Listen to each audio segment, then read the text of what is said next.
century in USA by a group of Protestant Christians who protested against the church. बुनियाद परस्ती Webster dictionary के हिसाब से ये एक तहरीक थी जो 20वीं सदी के आखिर में आई, यूएसए में वजूद में आई. एक ईसाई ग्रोह था जिसने ये मूवमेंट शुरू किया, जिसे कहते थे प्रोटेस्टेंट्स. कैथोलिक चर्च ये मानता है कि बाइबल का पैगाम खुदा की तरफ से है. ये प्रोटेस्टेंट ग्रोह, प्रोटेस्टेंट क्रिश्चियन ये कहते हैं कि सिर्फ बाइबल का पैगाम खुदा की तरफ से नहीं है, लेकिन हर अल्फाज, हर हुरूफ बाइबल का खुदा की तरफ से है. अगर कोई शख्स ये साबित कर सके कि बाइबल का हर अल्फाज, हर लफ्ज, हर हुर्फ, हर लफ्ज, हर हर्फ अल्लाह की तरफ से है, खुदा की तरफ से, तो ये मूवमेंट अच्छा मूवमेंट है. लेकिन अगर कोई ये साबित कर सके कि बाइबल का हर लफ्ज खुदा की तरफ से नहीं है, तो ये मूवमेंट अच्छा मूवमेंट नहीं है. जब हम ऑक्सफोर्ड डिक्शनरी पढ़ते हैं, हमें पता चलता है फंडामेंटलिज्म का डेफिनेशन. ऑक्सफोर्ड डिक्शनरी में लिखा है कि फंडामेंटलिज्म इज स्ट्रिक्ट अडियरेंस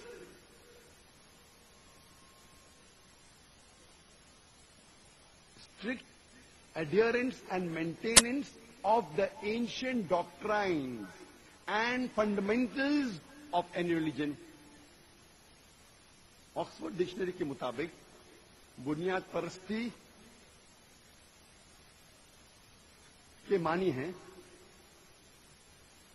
शिद्दत से कोई पुरानी, शिद्दत से कोई मजहब के पुराने उसूलों या बुनियादी बातें पर अमल करना है.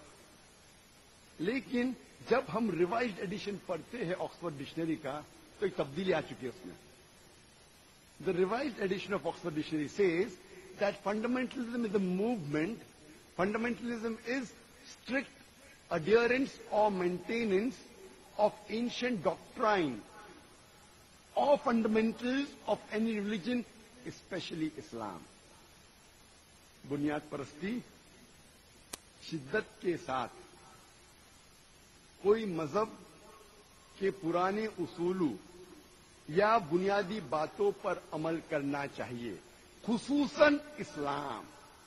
ये खुसूसन इस्लाम, especially Islam, is an addition in the revised edition of the Oxford Dictionary.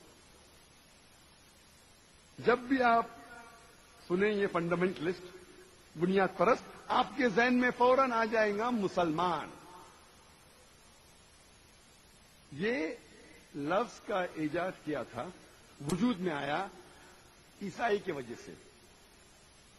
लेकिन अब ये लफ्ज इस्तेमाल किया जाता है मुसलमानों के लिए. जब भी आप कोई मुसलमान का नाम सुनेंगे, आपके दिमाग में फौरन आ जाएगा कि वो बुनियाद परस्त है, वो शिद्दत परस्त है. और हम मुसलमान हमारे डिफेंस पे जाते हैं, हम जाते अपने आप को बचाने के लिए. नहीं नहीं नहीं, मैं बुनियाद परस्त नहीं हूं, मैं शिद्दत परस्त नहीं हूं. मैं कहता हूं कि मैं शिद्दत परस्त हूं. I am an extremist.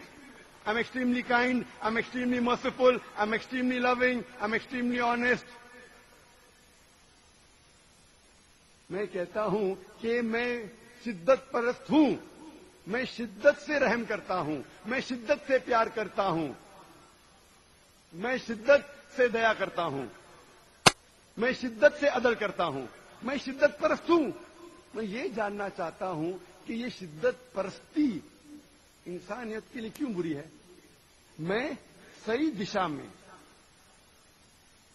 शिद्दत परस्त हूं, गलत तरफ शिद्दत परस्ती इंसानियत के लिए बुरी बात है. लेकिन कुरान मजीद में लिखा है कि आपको शिद्दत के साथ दया करना चाहिए, शिद्दत के साथ प्यार करना चाहिए, शिद्दत के साथ रहम करना चाहिए. जब अदल करे تو شدت کے ساتھ کرو. یہ مت کہو کہ اگر میرا فائدہ ہے تو میں عدل کروں گا, نقصان ہے تو عدل نہیں کروں گا. شدت سے عدل کرنا ہر مسلمان کے لیے فرض ہے. ہم مسلمان اکثر ڈر جاتے ہیں, ہم مسلمان ڈیفنس کے لیے جاتے ہیں, اپنے بچاؤ کے لیے, اور ہمارے قرآن کا پیغام بھول جاتے ہیں.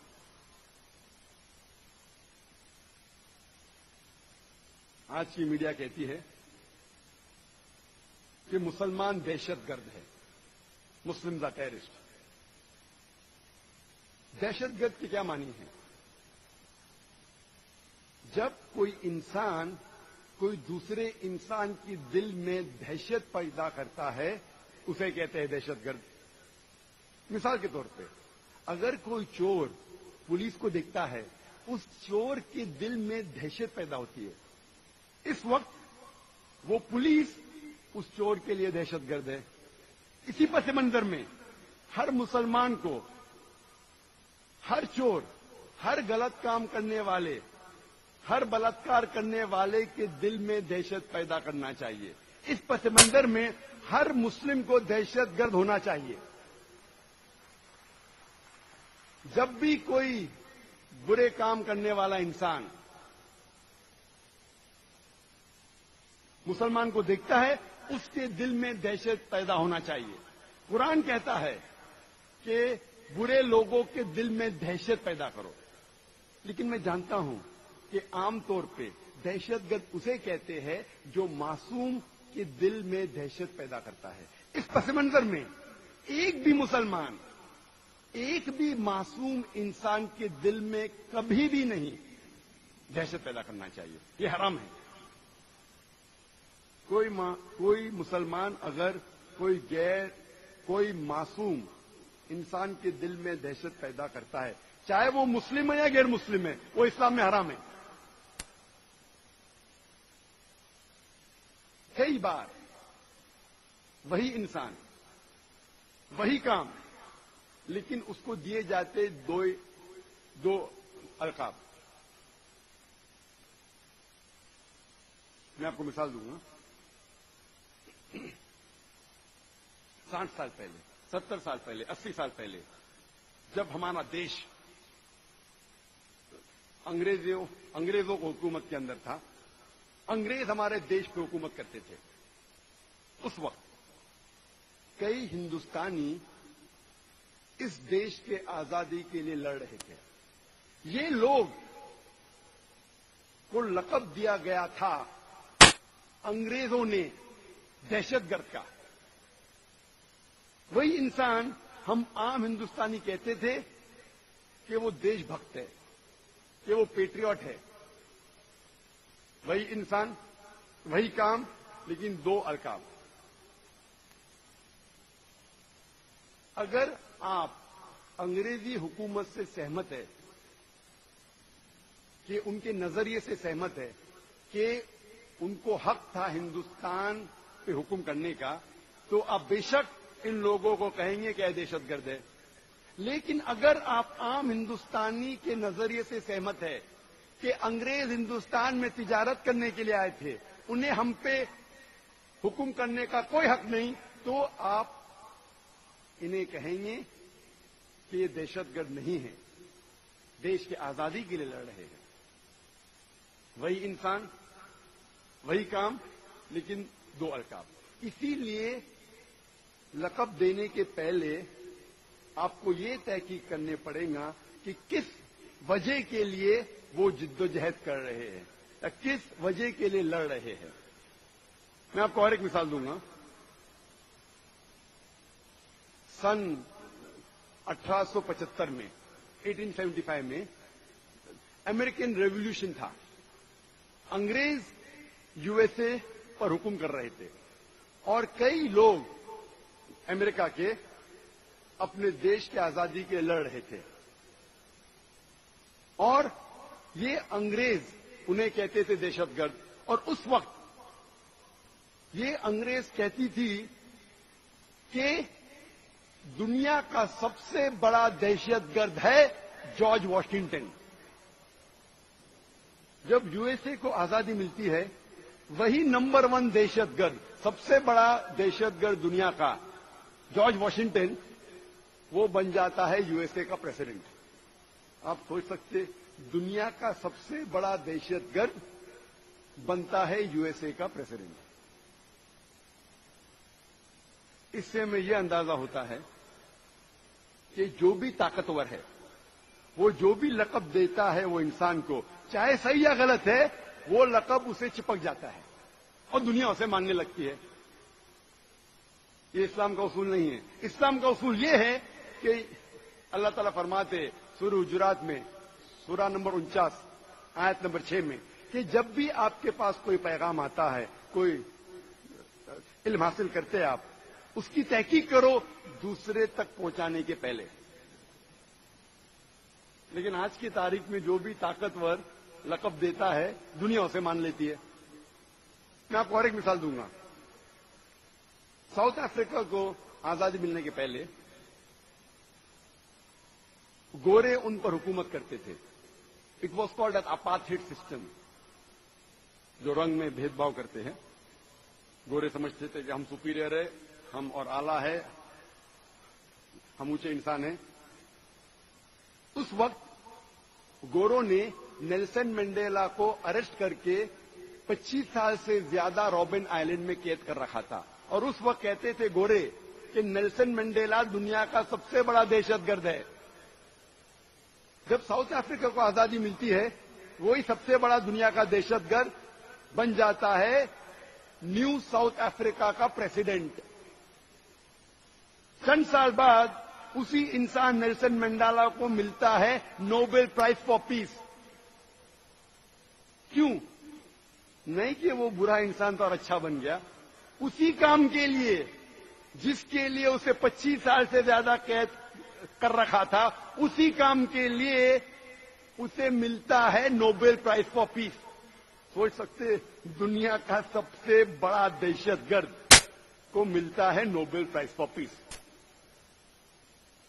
ये सारा मीडिया का खेल है। जिसको चढ़ाने का चढ़ाती है, जिसको उतारने का उतारती है। दिन को रात में तब्दील करती है, रात को दिन में, काले को गोरे में, गोरे को काले में। मीडिया को काले को सफेद साबित करना आसान है, सफेद को काला साबित करना आसान है।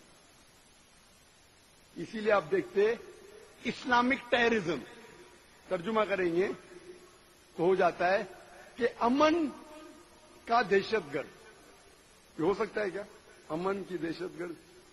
इसका एक ही सबूत है, अमन शांति का दहशतगर्दी मतलब जैसा पुलिस करती है, शांति की दहशतगर्दी।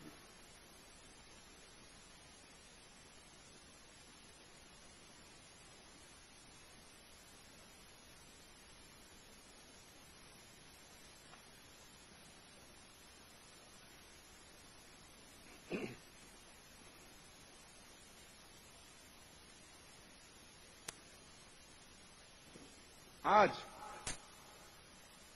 जो सबसे ज्यादा बदनाम इस्लामिक लफ्ज है, जिसके बारे में सबसे ज्यादा गलतफहमी है आज, वो है लफ्ज जिहाद।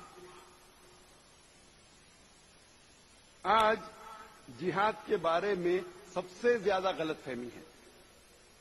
ना ही गैर मुसलमानों को गलतफहमी है, मीडिया के वजह से कई मुसलमानों को भी गलतफहमी है।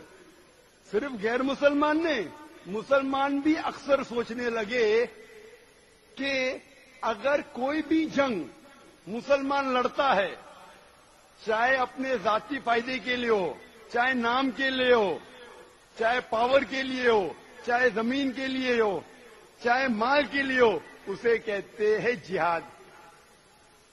इस्लाम में जिहाद के माने ये नहीं कि कोई मुसलमान जंग कर रहा है अपने खुद के फायदे के लिए, माल के लिए, नाम के लिए, शोहरत के लिए, जमीन के लिए। जिहाद की सही मानी है वो आता है अरबी लफ्ज जहदा से, जिसके मानिए हैं जिद्दोजहद। इंग्लिश में कहेंगे टू स्ट्राइव और टू स्ट्रगल। तो जिहाद की मानिए टू स्ट्राइव और स्ट्रगल, जिहाद के मानिए जिद्दोजहद। और इस्लामिक पस मंजर में जिहाद के मानी है कि اپنے